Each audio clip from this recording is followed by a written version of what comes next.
3H를 사용하는 방법은 이렇게나 많은데 여기에 지압도 되고 온열도 된다니 놀랍지 않습니까? 3H 스마트 지압 침대 더블. Like a rabbit in headlights. They're stung by all your charm. 흔들리지 않는 편안함. 시몬스. 우린 보여줄 것이다. 남다른 용기를. 와, 빨라. 야, 렌즈에 돌리니까 더 맛있네. 금메달 맛이야. 골드 에디션. 엄마, 나 골드 먹었어. 오스템 임플란트가 묻습니다. 당신의 치아를 돌봐준 사람은 누구인가요? 이제 당신이 돌봐드릴 차례입니다. 어릴 적 당신처럼 아픈 치아를 숨기고 계실지 모르니까요. 오스템 임플란트. 문재인 대통령이 대통령 4년 연임제를 포함한 개헌안을 21일 국회에 발의하기로 했습니다. 문 대통령은 6월에 연임제 개헌을 하면 대통령과 지방정부가 함께 출범하고 총선이 중간 평가 역할을 할 수 있다고 역설했습니다. 자유한국당과 바른미래당은 관제 개헌이라며 일제히 반발했습니다. 또 권력 분산을 위해선 국무총리를 국회가 선출해야 한다고 주장했습니다. 국회 자체 개헌안을 마련하자는 지적도 있었지만 여야 합의 도출에는 실패했습니다. 이명박 전 대통령 소환을 하루 앞두고 검찰이 막바지 소환 준비에 총력을 기울이고 있습니다. 투명한 조사를 위해 조사 과정은 영상 녹화되며 이 전 대통령 측도 동의한 것으로 알려졌습니다. 이 전 대통령 측은 주요 혐의에 대해 몰랐다거나 주변인의 일탈 행위라는 전략을 취할 것으로 보입니다. 실소유주 논란이 지속적으로 제기된 다스에 대해서도 여전히 관련이 없다는 입장입니다. 이명박 정부 당시 경찰이 인터넷 여론 조작에 조직적으로 개입하려 한 정황을 담은 문건이 또 나왔습니다. 보수 성향의 민간인을 여론 대응 요원으로 비공개 선발하려 한 사실도 드러났습니다. 경찰은 특별조사단을 꾸려 수사에 착수했습니다. 금융당국이 하나은행의 채용 비리 의혹에 대해 강도 높은 검사에 나섰습니다. 최윤식 금융감독원장의 사퇴로 금융당국이 오히려 부담을 덜어냈다는 분석입니다. 가스안전공사는 채용 비리로 신입사원 공채에서 억울하게 탈락한 12명 가운데 8명을 구제하기로 했습니다. 검은고 명인 이호규 용인대 명예교수가 제자를 상습적으로 성추행했다는 폭로가 제기됐습니다. 현재까지 7명의 졸업생과 재학생이 피해를 폭로했는데 용인대가 진상조사에 착수했습니다. 단독 취재했습니다.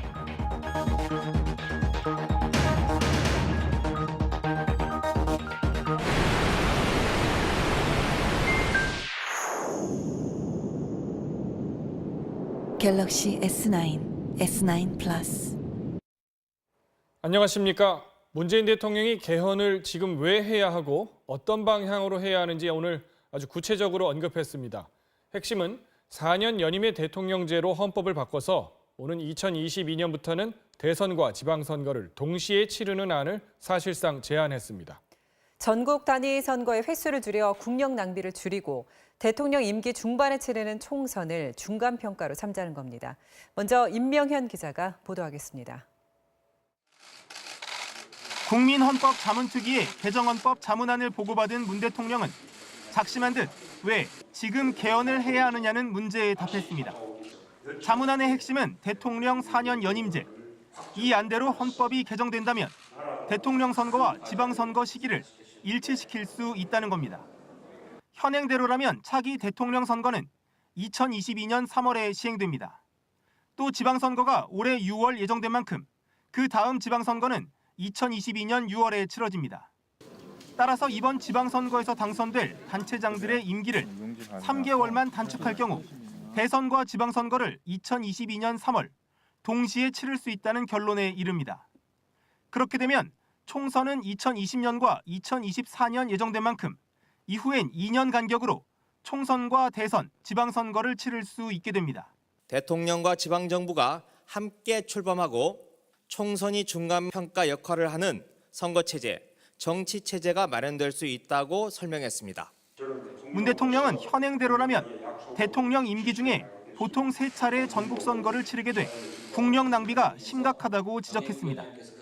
또 지금 개헌을 해야 자문안이 강조한 선거 비례성 강화의 원칙, 대선 결선 투표제 도입 등도 적용할 수 있다며 개헌의 당위성을 거듭 역설했습니다. 문 대통령은 그러면서 4년 연임으로 개헌한다 해도 자신은 연임이 불가한 만큼 개헌을 통해 얻을 정치적 이득이 없다고 강조했습니다. MBC 뉴스 임명현입니다. 문재인 대통령은 오늘 보고받은 자문안을 토대로 대통령안을 확정해서 개헌안을 낼 계획입니다. 날짜는 21일, 다음 주 수요일이 유력하다고 합니다.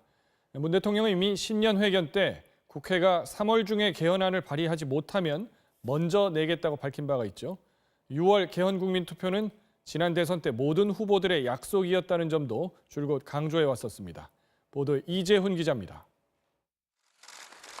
문재인 대통령은 두툼하게 제본된 국민헌법 개정안 책자를 국민헌법 자문특위 정혜국 위원장으로부터 전달받았습니다. 자문특위의 개헌안은 대통령 4년 연임제와 대선 결선 투표 제도를 도입했고 국민이 부적격한 국회의원을 임기 중 소환해 투표로 파면할 수 있게 한 국민 소환 제도도 채택했습니다. 견제와 균형 강화를 위해 대통령은 국가의 원수로 외국에 대하여 국가를 대표한다는 기존 조항을 삭제하기로 했습니다. 자문안을 보고받은 문 대통령은 개헌안에 시행 시기를 명시한 부칙이 없다면서 보완 필요성을 강조했습니다. 청와대는 국회가 개헌안을 합의하지 못하는 상황을 언급하면서 대통령 발의가 불가피하다고 밝혔습니다. 이 마지막 계기마저 놓친다면 대통령은 불가피하게 헌법이 부여한 개헌 발의권을 행사할 수밖에 없다고 생각합니다. 또 60일인 개헌안의 국회 심의기간과 18일인 국민투표 공고기간을 감안해 역산하면 3월 21일까지는 대통령 개헌안을 발의해야 6월 지방선거에 동시 국민투표에 회부할 수 있다고 보연했습니다. 청와대는 그러나 대통령의 개헌안 발의 후에도 국회에서 여야 합의로 개헌안을 마련할 경우에는 대통령안을 철회할 수도 있다는 입장입니다. 개헌안의 공고와 국민투표 공고 기간까지를 감안하면 6월 지방선거 국민투표를 위한 국회의 개헌 논의 시한은 4월 28일까지로 본다고 청와대는 밝혔습니다. 향후 한 달간의 국민 여론 흐름과 국회 논의의 전개가 개헌으로 가는 과정에서 최대의 고비가 될 전망입니다. MBC 뉴스 이재훈입니다. 개헌안은 국회의원 3분의 2가 동의해야 국민투표에 붙여지기 때문에 야당의 동의가 필수적입니다. 그런데 야당은 개헌은 국회에서 논의할 일이지 대통령이 나설 일이 아니라며 반발했습니다. 오현석 기자가 보도합니다. 3당 원내대표가 만난 자리에서 민주당은 개헌 논의를 본격적으로 시작하자며 야당을 압박했습니다. 대통령 개헌안을 고리로 논의 속도를 높이자는 겁니다. 개헌의 시간이 닥쳐왔기 때문에 이제는 국회가 합의하는 개헌안을 제대로 내보자. 그러나 자유한국당은 대통령의 개헌안 발의가 사리에 어긋난다는 부정적인 평가와 함께 맹비난했습니다. 대통령께서 이 간제 개헌안을 준비하고 또 발의하는 것은 대한민국 헌정사에 큰 역사적 오점을 남기는 일입니다.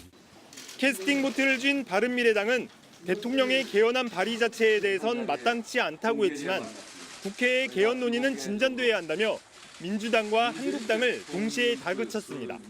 실질적으로 국회가 주도하는 개헌을 하면 됩니다. 그래서 이제 이렇게 오늘 자리가 만들어졌습니다. 자유한국당이 개헌 저지선을 넘는 116석을 확보하고 있는 데다 다른 야당들도 대통령 주도 개헌에는 부정적이어서 대통령안의 국회 통과 가능성은 희박해 보입니다.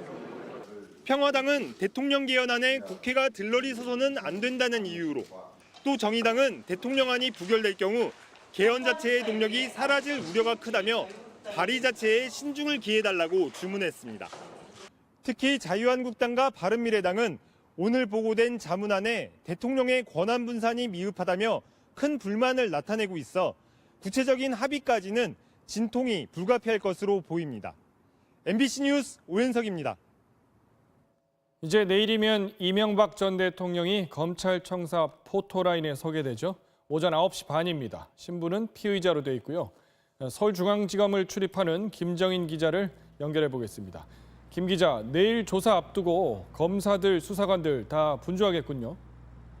네, 그렇습니다. 이곳 서울중앙지검 청사는 긴장감이 흐르는 가운데 곳곳에 불이 켜진 채로 막바지 준비 작업을 하고 있습니다.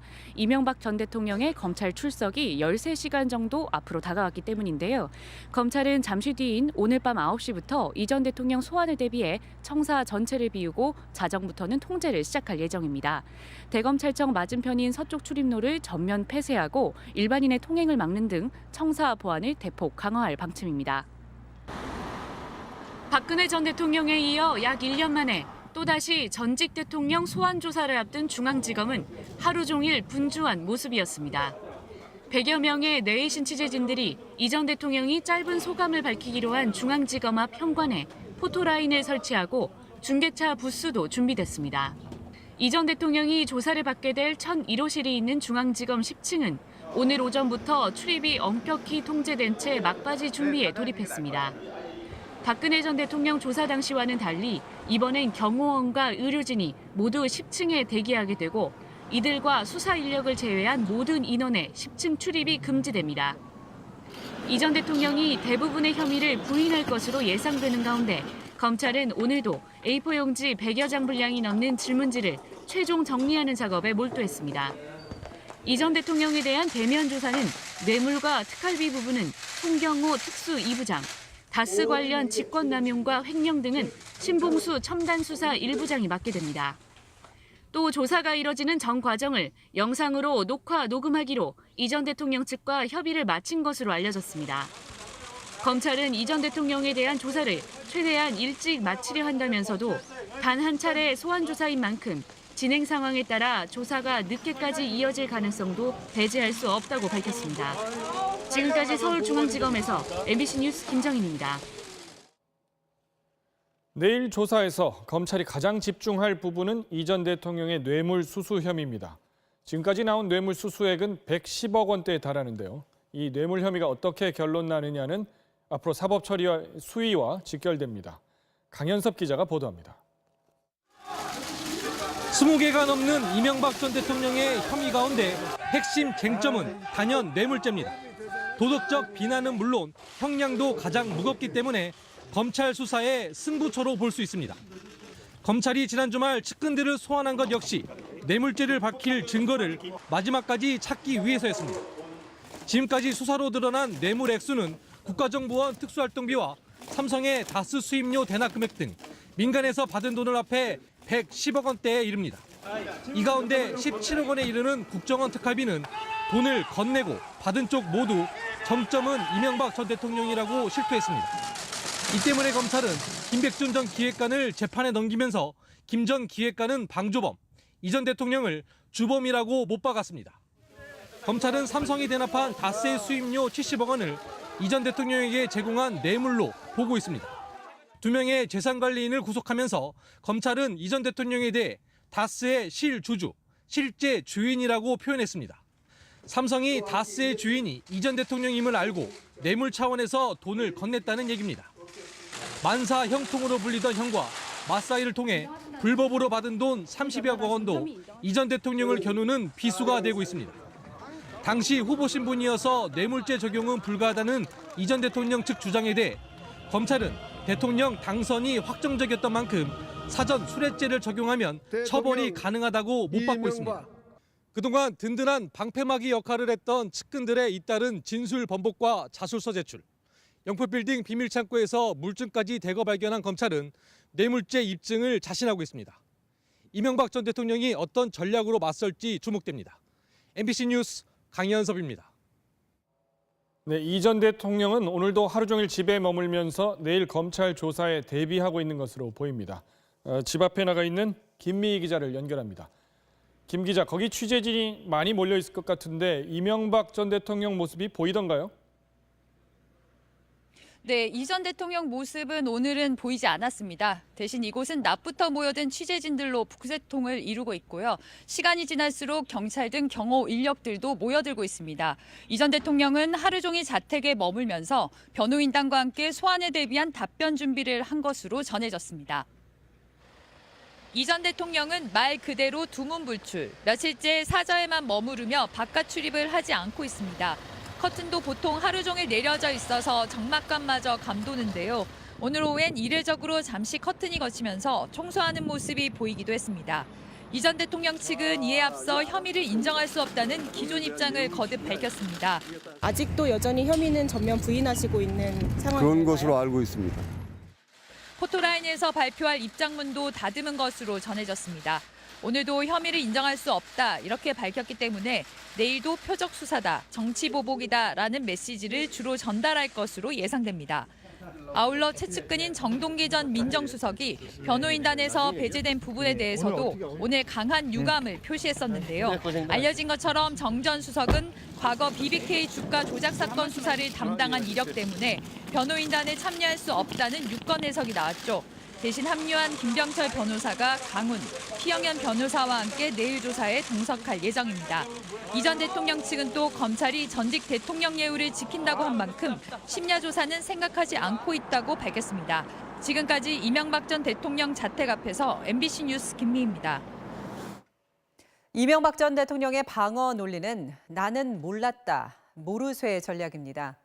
다스는 여전히 형님 것이고 100억 원이 넘는 뇌물은 자신이 아닌 아랫사람의 일탈로 빚어진 일이라고 주장할 계획입니다.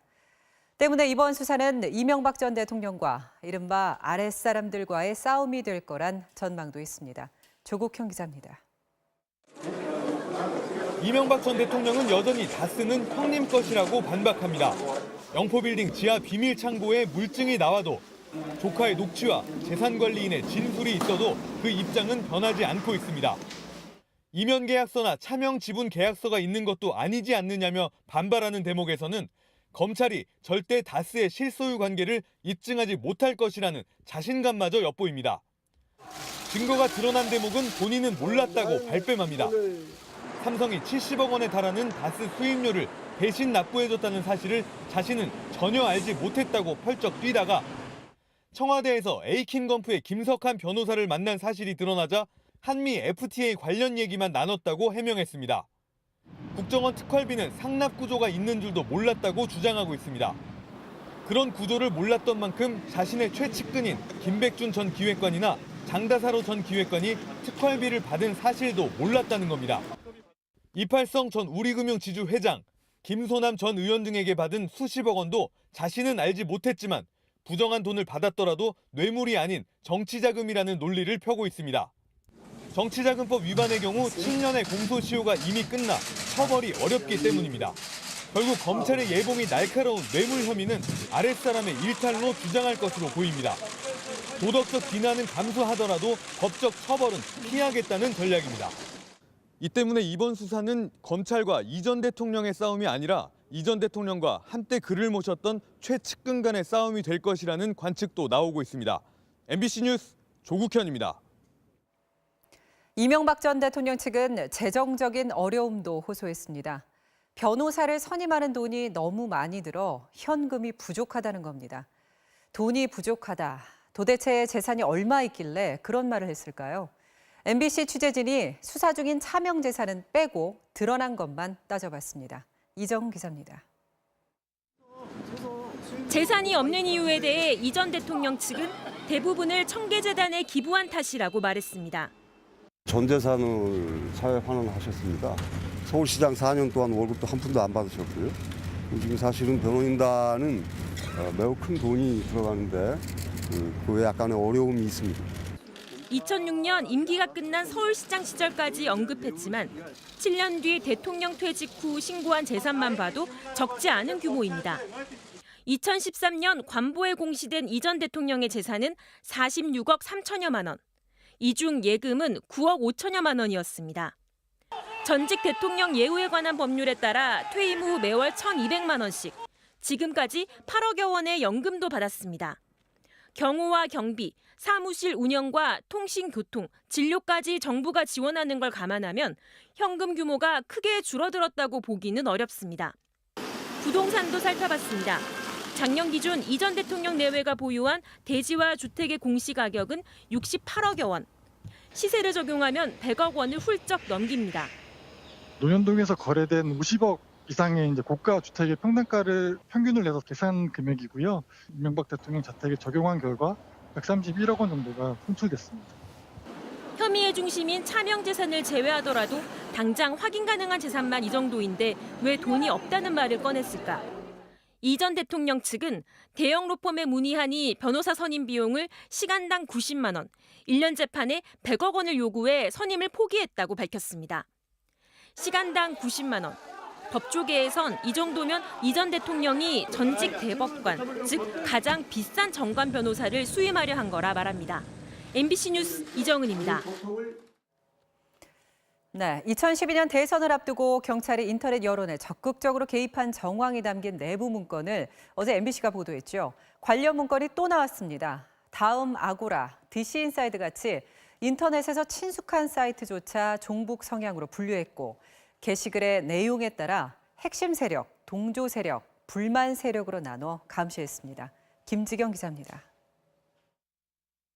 지난 2011년 10월 경찰청 보안과에서 작성된 문건입니다. 사이버 보안 활동을 분석하고 대책을 마련하면서 북한 관련 해외 사이트는 물론 인터넷에서 가장 활동이 많은 이름들도 포함시켰습니다.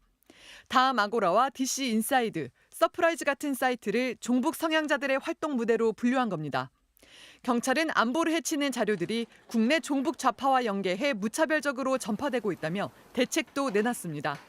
먼저 대상자들의 활동 정도에 따라 핵심과 동조, 불만 세력으로 구분해 지켜봤습니다.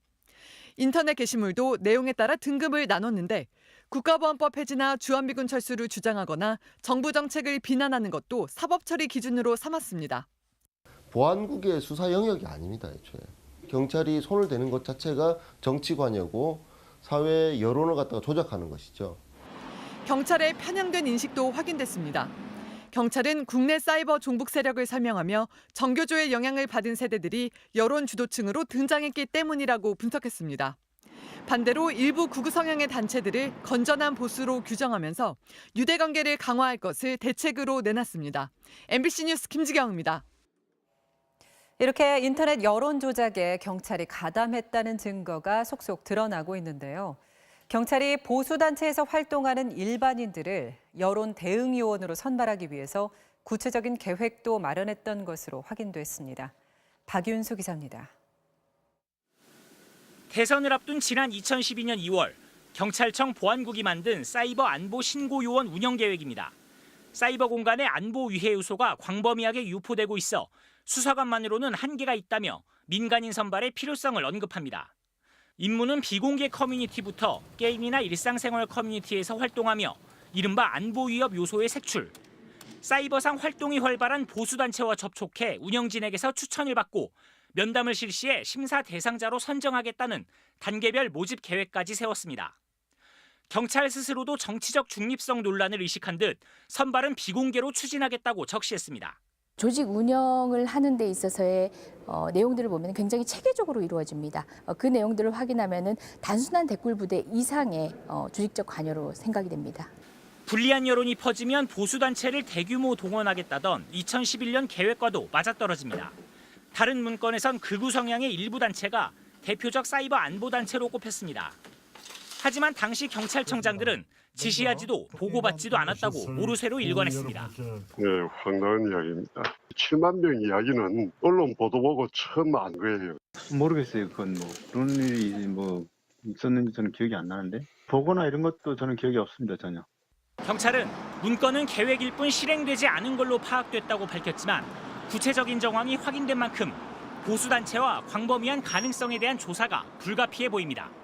MBC 뉴스 박윤수입니다. 어제 시진핑 주석에 이어서 오늘은 아베 일본 총리도 남북, 북미 정상회담 추진을 지지했습니다. 현재 상황 변화를 이끌어내는데 일본의 역할도 있었다고 했습니다. 강나림 기자입니다.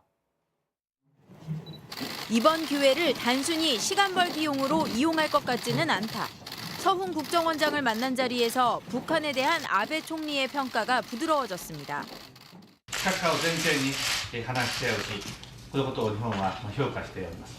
북한이 대화에 응했더라도 제재와 압박에 방점을 둬야 한다던 입장과는 다소 달라진 겁니다. 그러면서 북한의 변화를 이끌어내는데 일본의 역할도 있었다는 점을 빼놓지 않았습니다. 최근 불거진 이른바 재팬 패싱에 대한 방어로 해석되는 발언입니다. 아베 총리는 일본인 납치 문제 해결을 얘기하면서도 한미일 세 나라의 협력을 거듭 강조했습니다. 日韓米で協力して核問題、そしてミサイル問題、また拉致問題の解決に向けて 아베 총리와 서훈 원장의 면담은 애초 예정됐던 15분을 훌쩍 넘겨 1시간 동안 진행됐습니다. 최근 한반도 정세 변화에 대한 아베 총리의 조바심도 엿보이는 대목입니다. MBC 뉴스 강나림입니다. 미국의 북미 정상회담 준비도 본격화하는 분위기입니다. 대표적인 대화파로 분류되는 틸러슨 국무장관이 해외 순방 중에 급히 미국으로 복귀했습니다. 워싱턴에서 박민주 기자가 보도합니다.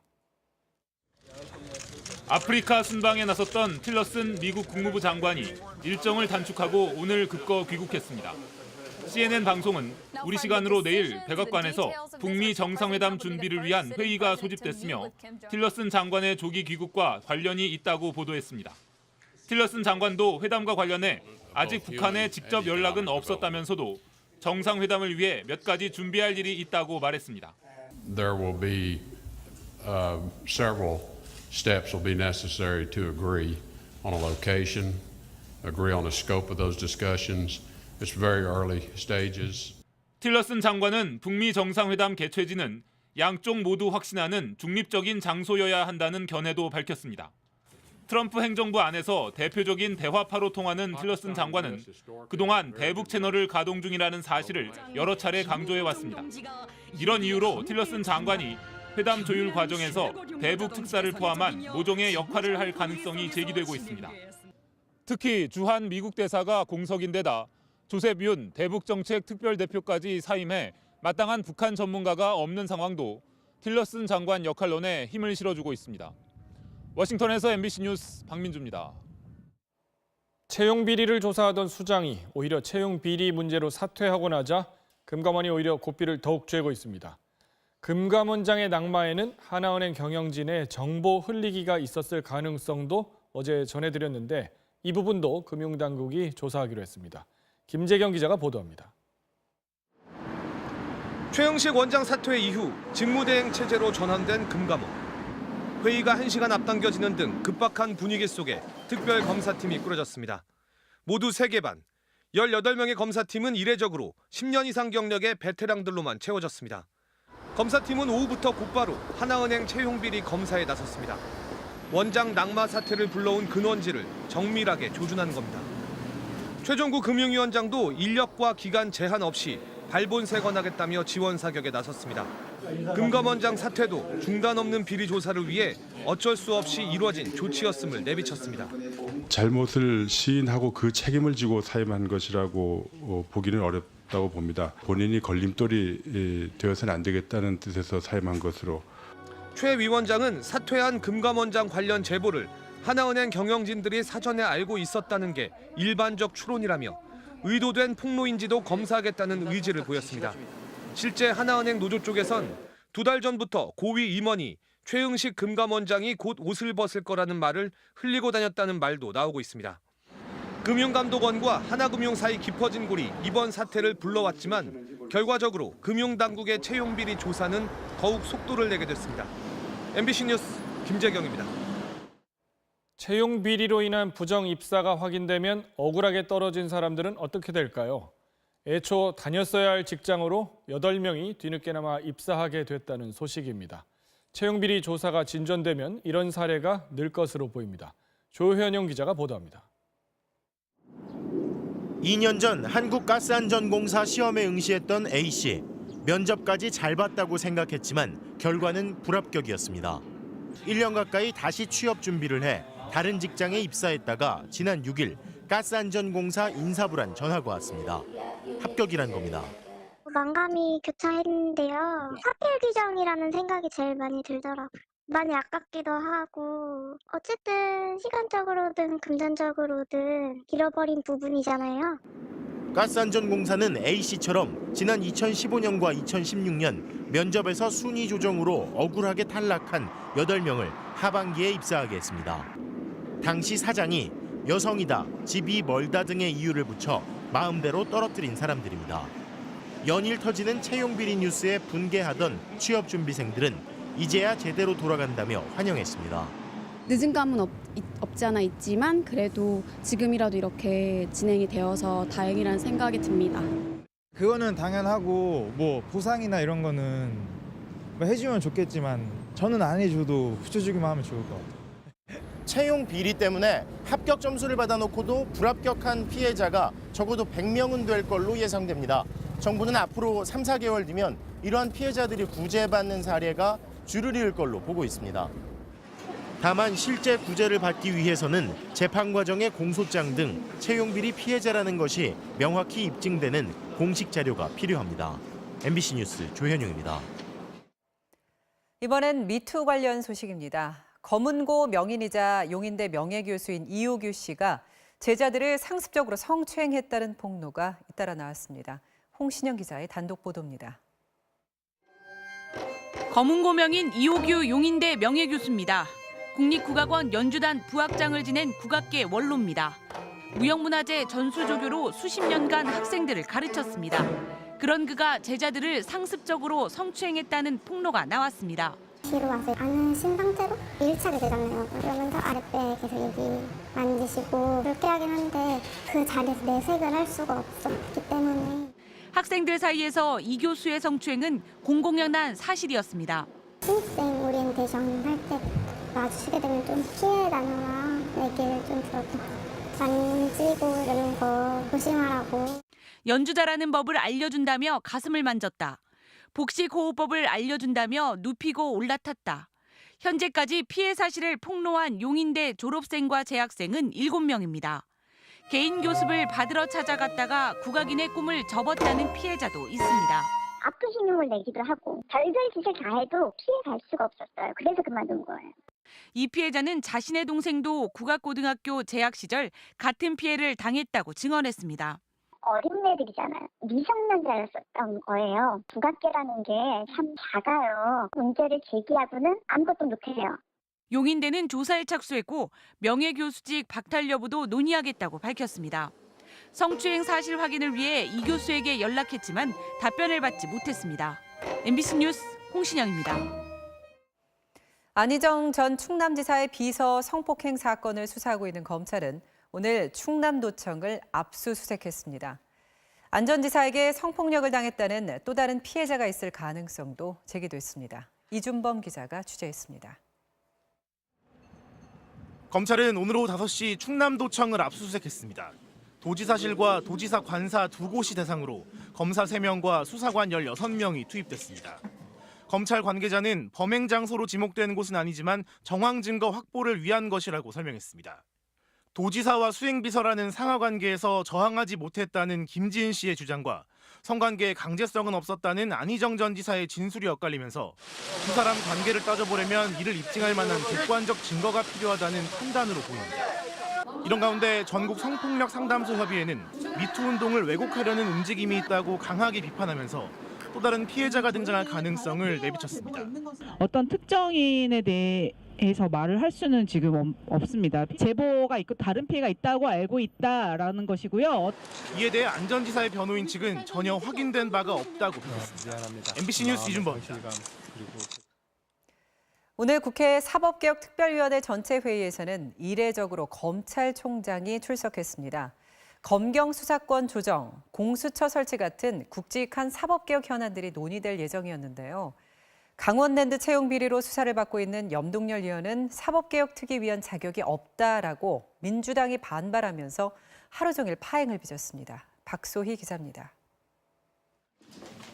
강원랜드 채용 비리와 관련해 수사를 받고 있는 자유한국당 염동열 의원을 상대로 검찰 수사를 받고 있는 신분으로서 검찰총장을 상대로 질의를 할 수 있는가에 대한 문제 제기가 거세게 일었습니다. 압수수색까지 당하고 피의자로서 조사를 받고 있는 염동열 위원님께서 여전히 사법개혁 특위의 위원이 되시는 건 저로서는 용납하기 어렵습니다. 총장하고 검찰총장하고 문제 이게 말이 됩니까? 강원랜드 채용 비리 수사가 애당초 부당한 것이었다는 한국당의 주장과 사건을 축소하고 외압을 가한 데 책임을 져야 한다는 민주당의 입장이 충돌했습니다. 이 수사가 정당하다고 할 수 있습니까? 부당한 수사에 대해서 우리가 다시 한번 항의하고 해야 될 일이지. 이 수사 처음부터 제대로 됐으면은 이렇게 질질 끌 이유도 없었고요. 사건을 축소 은폐시키고 외압을 가해서 한국당은 염동열 의원을 비호했습니다. 안미연 검사의 폭로에 대한 진실도 밝혀지지 않은 상황에서 우리 당 의원에 대해서 이렇게 명예를 훼손하는 것은 용납할 수 없는 일이고요. 오후에 다시 회의가 열렸지만 불참한다던 염동열 의원의 등장으로 또 한 번 불꽃이 일었고 다시 정회됐습니다. 말이 어디 있습니까? 저하고 그렇게 하기로 하셨지 않았어요? 나는 그것도 좀 지나가는 말로 했는데 우선 내가 지나가는 말이 어디 있습니까?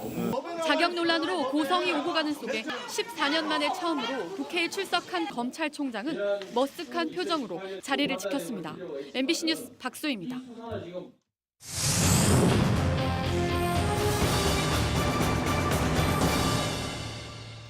평창 패럴림픽이 5일째에 접어들었습니다. 장애를 딛고 멋진 경기를 보여준 선수들에게 우리는 무한한 박수를 보내지만 정작 선수들은 좋은 결과를 얻지 못한 것에 대해 속상해하고 안타까워하기도 합니다.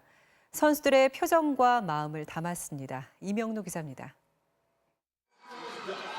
13명 중 11위로 결승선을 통과하는 순간 이도현이 가쁜 숨을 몰아내시며 눈물을 흘립니다. 제가 뭐 잘하면 좋은데 솔직히 저 잘 못해요. 그냥 해보고 싶어서 한 건데 너무 성적이 안 좋고 내가 너무 부족한 게 많았어요. 리우 하계 패럴림픽 핸드사이클 은메달리스트로 국내 최초 동하계 패럴림픽 출전. 스키 선수로는 가장 많은 46의 나이에 딸 같은 선수들과 함께 금메달을 향해 도전했지만 성적은 마음처럼 잘 나오지 않았습니다. 엄마 힘내라고. 엄마 못해도 괜찮으니까 그냥 엄마 하고 싶은 대로 하라고 했는데 그게 안 되고 너무 내가 부족해서 화가 나서 울었어요. 눈물밖에 안 났어요. 이번 대회 첫 메달리스트인 신이연도 마찬가지였습니다. 강한 바람 탓에 두 번째 사격에서 5발 중 4발이나 실수하는 등 총 7발을 맞추지 못하면서 100m 벌칙 주로를 7번이나 더 돌아야 했습니다. 초반 선두를 달리다가 결국 5위로 결승선을 통과한 신이연은 아쉬움을 감추지 못했습니다. 모든 건 제 잘못이고 제 실력이 부족한 탓입니다. 더 노력해야죠. 마지막 바이슬론에 명예 회복을 하도록 하겠습니다. 올림픽과 패럴림픽, 장애 여부를 떠나 모두가 각자의 자리에서 최고를 향한 도전을 이어가고 있습니다. MBC 뉴스 이명노입니다. 다음 소식입니다. 아베 총리 부부가 친분이 있던 사학재단에 특혜를 줬다는 의혹과 관련해서 정부 문서가 조작된 사실이 드러났죠. 아베 퇴진을 요구하는 집회가 일본에서 이틀째 이어졌습니다. 야당은 총리 부인의 국회 출석을 요구했습니다. 정신혜 기자가 보도합니다. 아베 총리의 대국민 사과 기자회견 2시간 뒤 총리 관저 앞에 수백 명이 모였습니다. 비리 의혹을 덮기 위해 정부기관이 공문서를 조작한 건 있을 수 없는 일이라며 총리 사퇴를 요구했습니다.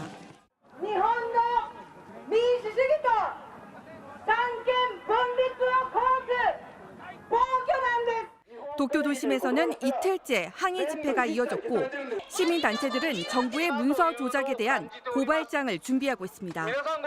민주당 등 6개 야당도 아베 총리 부인 아키에 여사를 국회 청문회에 세우기로 합의했습니다.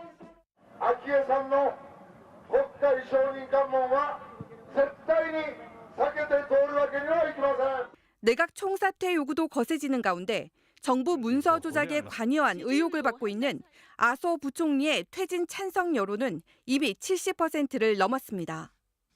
자민당 내에선 이시바 시게루 전 간사장이 아베 총리를 바짝 추격하며 차기 총리로 급부상하고 있습니다.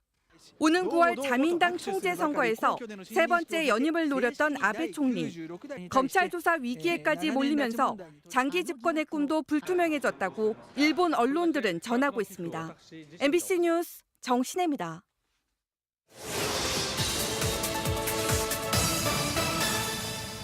네, 오는 6월 13일 지방선거를 앞두고 최근 들어서 출마 예정자들의 출판 기념회가 줄지어 열리고 있습니다.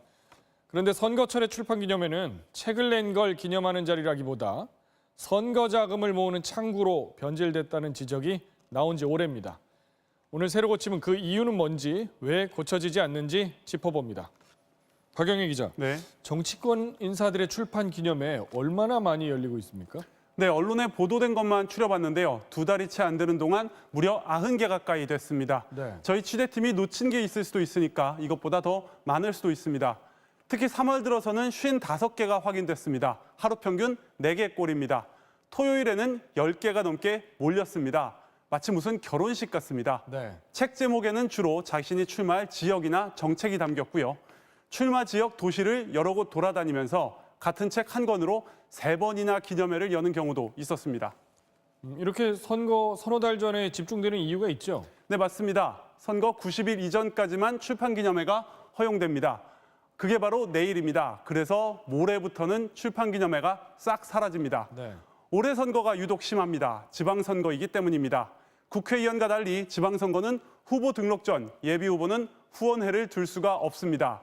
정치 자금의 필요성이 적고 주민들이 민원성, 그러니까 대가를 바라고서 후원금을 낼 수 있다, 이런 이유입니다. 네, 그러니까 이 지방선거에 출마를 하려는데 후원회를 만들어서 돈을 모으는 건 불법이니까 편법으로 출판 기념회를 이용한다, 이런 얘기죠? 네, 그렇습니다. 출판 기념회에서 얻은 수익은 정치 자금이 아닙니다. 얼마를 받았는지 어떻게 썼는지 공개할 필요가 없습니다. 그렇군요. 축의금처럼 돈 봉투를 내고 또 카드 결제기가 등장한 지도 몇 년이나 됐습니다. 책값이라고는 하는데 정해진 액수도 없고요. 이렇게 편법으로 자금을 모을 수 있다 보니까 공식 후원회가 있는 국회의원들도 64%가 출판 기념회를 엽니다. 한 명이 6번이나 연 경우도 있었습니다. 네, 사실 선거 때마다 반복되는 뉴스고 정치권에서도 몇 번 자정 노력이 있었는데 왜 안 고쳐집니까? 네, 국회에서 여러 번이나 논의를 했습니다. 출판 기념회 횟수를 제한하자, 얼마를 받아 어떻게 썼는지 신고를 하자, 아예 전면 금지를 시키자. 그런데 발표만 요란했지 한 번도 국회를 통과한 적이 없었습니다. 네, 정치권에서도 이걸 제 밥그릇이라고 생각하니까 놓지를 못하는 거겠죠. 네, 박 기자 잘 들었습니다. 현재 네덜란드에서 세월호 사고 원인을 밝히기 위한 실험이 진행되고 있는데요. 그런데 알고 보니 우리나라에서 이미 2014년에 이와 비슷한 실험을 100번 이상 하고도 이를 은폐했던 것으로 드러났습니다. 당시 새누리당 추천 선조위원도 실험을 한 적이 없다고 거짓 보고했던 것으로 보입니다. 손영 기자입니다. 지난 2014년 8월 세월호의 침몰 원인을 분석했던 선박 해양 플랜트 연구소. 이곳의 실험 결과 등을 근거로 검찰은 과적과 급변침을 침몰 원인으로 지목했습니다. 하지만 당시 보고서에는 세월호 모형을 만들어 조류에 따라 흘러가게 하는 자유항조 실험이 없었습니다. 연구소가 실험을 하고도 정작 보고서에는 결과를 반영하지 않은 겁니다. 실제로 연구소는 세월호 모형을 통해 항조 실험 등을 진행한 것으로 드러났습니다. 실험의 수도 일주일에 걸쳐 100여 차례.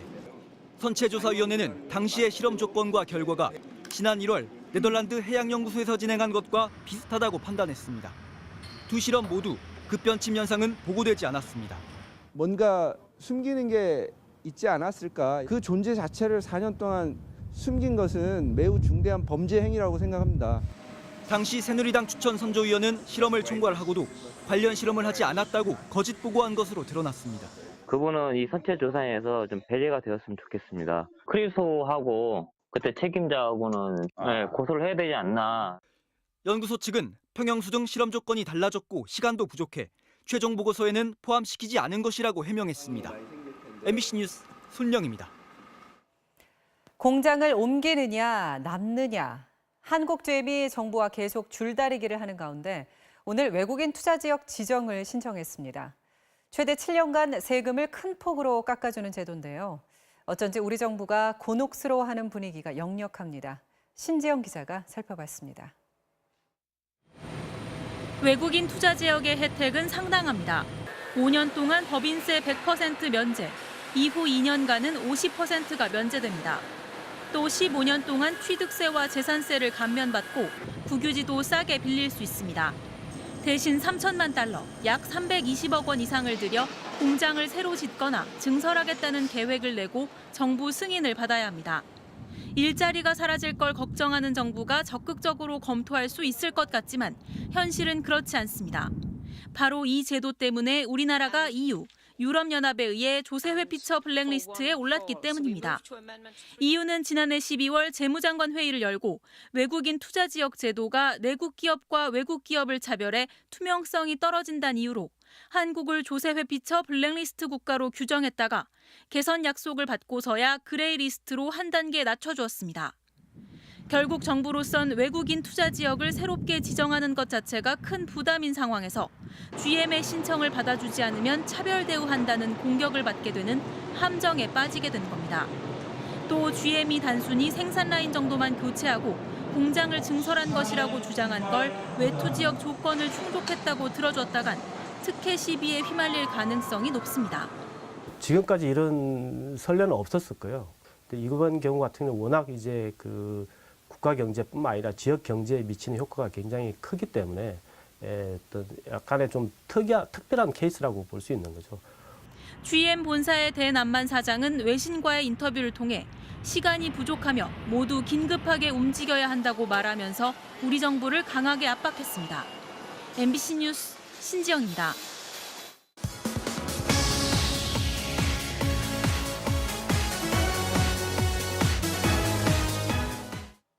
화요일 밤 스포츠 뉴스입니다. 드디어 야구의 계절이 돌아왔습니다. 자, 오늘부터 프로야구 시범 경기가 시작이 됐는데요. 대여급 신인들의 맞대결에 관심을 모았습니다. 삼성의 양창섭 그리고 KT의 강백호가 그 주인공입니다. 이명진 기자입니다. 삼성 선발 양창섭과 KT의 좌익수 강백호. 지난해 드래프트 1, 2순위로 프로에 지명된 19살 동갑내기의 맞대결은 흥미로웠습니다. 첫 대결은 변화구를 적극 구사한 양창섭의 배짱이 땅볼을 유도했고 두 번째 대결에선 강백호가 제대로 받아쳤지만 김상수의 그막힌 호수비에 걸렸습니다. 고등학교에서도 자주 했었고 같은 팀에서도 해봐가지고 되게 친했었는데 이렇게 프로에서 만나니까 되게 설레기도 하고 위기 상황이 와도 그냥 흔들리지 않고 제 공을 던질 수 있는 그런 게 좀 장점인 것 같습니다. 양창섭은 4이닝 1실점을 기록하며 우규민이 부상으로 이탈한 삼성 선발진의 대안으로 떠올랐습니다. 강백호도 안타는 없었지만 상대가 정면 승부를 피할 정도로 경계심은 확인했습니다. 오늘 시범 경기 온 것도 양창섭 선수를 보려고 온 거라서 그 신인데도 불구하고 그 몸쪽에 찔러오는 직구라든가 제구도 괜찮았던 것 같은데 장거리나 홈런 쪽으로 많이 해주실 것 같아서 기대가 돼요. 초고교급 투수, 괴물 타자라는 평가를 받고 프로 무대에 첫 발을 내디딘 양창섭과 강백호. 이들이 어떤 활약을 펼칠지 개막을 열 하루 앞둔 프로야구가 더 기다려집니다. MBC 뉴스 이명진입니다. 평창 패럴림픽 휠체어 컬링도 연일 화제죠. 어제 첫 패를 당하면서 약간 아쉬웠는데 오늘 멋진 샷을 앞세워 다시 공동 선두에 나섰습니다. 샷이 정교하기로 소문이 난 차재관 선수 어느 정도인지 한번 보시죠. 괜찮아요. 좋아요. 뒤에 끝까지. 굿샷. 자, 앞에 스톤 때려서 뒤 스톤 밀어내고요. 자, 핀란드의 스톤을 2개 깔끔하게 청소를 하죠. 럼백에 이은 더블 테이크아웃 콤보. 자, 컬링인지 당구인지 헷갈릴 정도인데요. 역시 경기장은 멋진 샷에 후끈 달아올랐는데 차재관 선수는 뭐 이 정도쯤이야 이런 표정이군요. 자, 이게 컬링에서는 좀 유행인가요? 우리 팀킴의 김은정 선수도 근엄한 표정으로 일관하더니 휠체어 컬링팀도 이 표정이 컨셉이군요. 핀란드를 11대 3으로 꺾은 대표팀 5승 1패로 공동 선두에 오릅니다. 미국과 예선 최종전에 나선 아이스하키 대표팀, 미국이 세계 랭킹 2위의 강호죠. 점수차가 좀 크게 났습니다. 오늘 패배로 조 2위가 되면서 준결승 상대는 최강 캐나다가 됐는데요. 아직 끝난 거 아닌 거 아시죠? 모레 다시 한번 멋진 승부 MBC에서 생중계해드립니다. 정현 선수가 남자 프로테니스 투어에서 세계 15위인 체코의 베르디흐를 꺾고 16강에 진출을 했습니다. 8강에서 로저 페더러를 다시 만날 수 있을까요? 지금까지 베르디흐를 2번 만나 모두 졌는데요. 자, 백핸드 라인 안쪽. 이번에는 포핸드 절묘하게 베르디흐가 꼼짝 못하고 당하는군요. 1시간 23분 만에 세트 스코어 2대 0. 정현 선수가 대회 16강에 진출합니다. I'm just trying to enjoy on the tour like on and off court all the time and I'm just trying to learn from all the players. So that's the key. 자, 여러분 이 장면 기억하시죠? 지난 호주 오픈 페더러와의 경기인데요. 어쩌면 이번 대회에서 두 선수가 제대로 붙어볼지도 모르겠습니다. 두 선수 모두 다음 경기를 이긴다면 8강에서 만나게 되는데요. 정현 선수의 다음 상대가 세계 34위니까 가능성은 충분합니다. 한 달 반 만의 맞대결 기대하겠습니다. 돌아온 홈런왕 박병호의 국내 복귀 무대 어땠을까요? 톱플레이에서 확인하시죠. 다시 넥센의 4번 타자로 돌아온 박병호. 찼습니다. 좌중간으로 쭉쭉 뒤로 넘어갑니다. 이 거리 125m, 국내 복귀 첫 안타가 홈런이었습니다. 한 손을 놓고 치는 전매 특허 스윙이 여전하지요. 881일 만에 국내 무대 홈런왕을 향한 선전포고입니다. 자, 이번에는 수비 하나 보시죠. 몸을 날려서 깔끔하게 6-4-3 더블 플레이. LG의 백업 유격수 장준원인데요. 군입대 문제로 딜레마에 빠진 오지환의 공백 잘 메울 수 있을까요? 미국으로 건너가죠. 힘차게 쳐낸 공이 이번엔 우중간입니다. 담장 밖으로 넘어갑니다. 그랜드슬램. 미러키 최지만의 역전 만루포. 시범 경기 타율이 4할 3푼 5리입니다. 이렇게만 터져주면 개막 로스터도 꿈은 아니겠죠. 프리미어리그 맨시티의 득점 공식인데요. 스털링의 크로스 그리고 실바의 왼발 들어갑니다. 자, 이번에도 문전쇄도 하는 실바 한 번 더 마무리 짓죠. 해결사 실바의 멀티골로 2대0 승리. 맨시티 우승까지 이제 승점 9점 남았습니다. 빙상계 혁신을 위한 토론회가 오늘 국회에서 열렸습니다. 화요일 밤 스포츠 뉴스였습니다.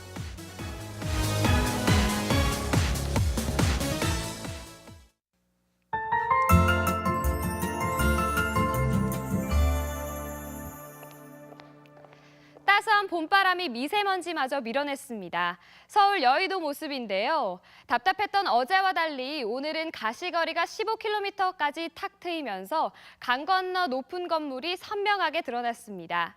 남서쪽에 청정한 공기가 들어온 덕인데요. 내일 아침 안개가 끼어 하늘이 좀 뿌해 보여도 공기 자체는 깨끗하겠습니다. 기온은 더욱 오르겠습니다. 마치 5월 초순처럼 따뜻해서요. 서울이 올 들어 가장 높은 20도까지 오르겠고요. 경주는 24도로 남부지방에선 25도 가까이 올라 한낮엔 약간 덥게도 느껴지겠습니다. 지금 전국 하늘 대체로 맑은 모습입니다. 서풍이 강하게 들어오면서 강원 산지를 넘어선 바람이 더욱 거세지고 있는데요. 영동 지역에 내려진 강풍주의보는 내일 오전까지 이어지겠습니다. 내일은 차츰 전국의 구름의 양이 늘어나겠습니다. 아침 기온 역시 올라서요. 서울은 9도가 예상됩니다. 한낮엔 서울이 20도, 대전은 22도까지 오르겠습니다. 남부지방은 아침에 대구가 8도, 광주 9도가 예상되고요. 한낮엔 전주 23도까지 올라 20도를 웃도는 곳이 많겠습니다. 금요일 비가 그친 뒤 낮 기온이 10도 안팎으로 예년 이맘때 수준을 되찾겠습니다. 날씨였습니다.